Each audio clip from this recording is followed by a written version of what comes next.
Hello, everybody, and welcome back to another episode of Cage's Coaster Reviews. Today, we will be reviewing Diamondback, the B&M Hyper at Kings Island in Mason, Ohio. So let's get right into it. First up, like always, we have the statistics.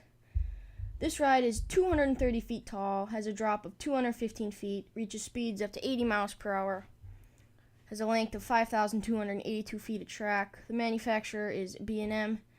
It opened in 2009. Angle of descent of the first drop is 74 degrees. Gives 4.2 Gs. I clocked this ride at 2 minutes and about 2 seconds, but I just ran it 2 minutes. And it is a steel standard sit-down coaster.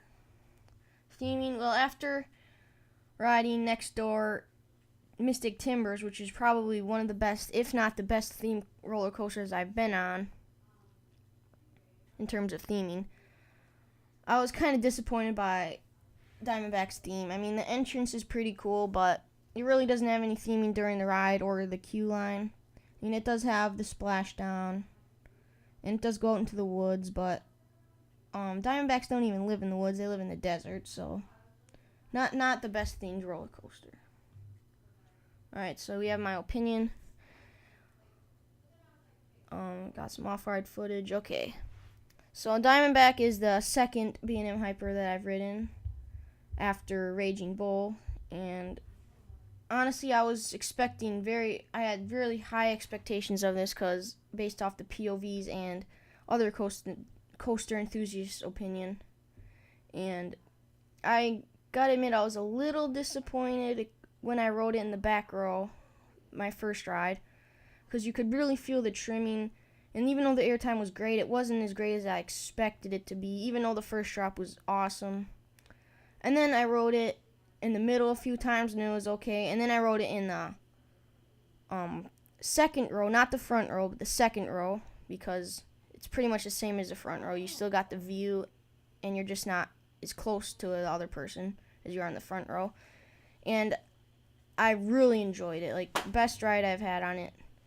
The airtime is just as great.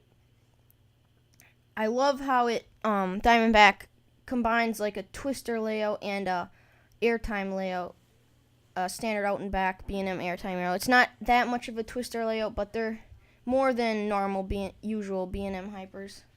And I love how it goes out into the woods. The splashdown is great. Has awesome airtime.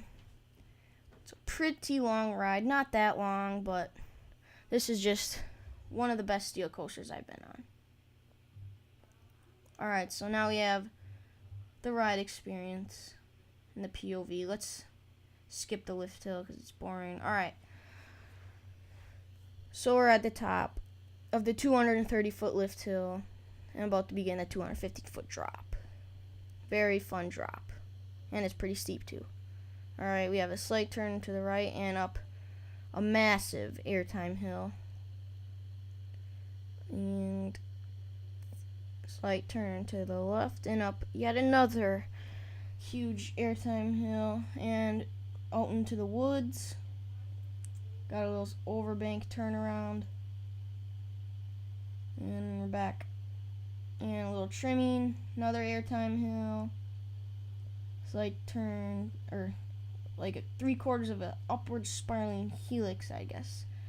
And we have the mid-course brake run. Now we got some more smaller airtime hills. Still pretty big. Very good airtime on this ride, like I mentioned before. Alright. And now we have the helix before the splashdown. And we have the splashdown. Very fun. One of the best splashdowns on a roller coaster, in my opinion. And that's about it. Alright, some similar rides to Diamondback, other B&M hypers. We have Nitro at Six Flags Great Adventure in New Jersey. We have Shambhala at PortAventura in Spain. And we have Behemoth at Canada's Wonderland in Ontario, Canada. Obviously. Oh yeah, and I added a new segment to the template. I'm actually gonna rate the ride, the coaster that I review based on 1 through 10, obviously 1 being the worst and 10 being the best. And I gave Diamondback a 8 out of 10, which is very good. Second best steel roller coaster I've been on. I've only given 1 9. That's to Millennium Force, and no 10 out of 10s yet. So Diamondback, very, very fun ride. Alright, that's gonna be it for today's video. Please post your comments down below in the comment section on what video you think I should do next, cause I don't know about you guys, but I'm getting a little tired of just doing coaster reviews and top 10 videos. I wanna switch it up. So give me some suggestions on what to do next, to do on other videos for next week. Alright, so thank you all for watching, and we'll see you next time on Cage's Coaster Reviews.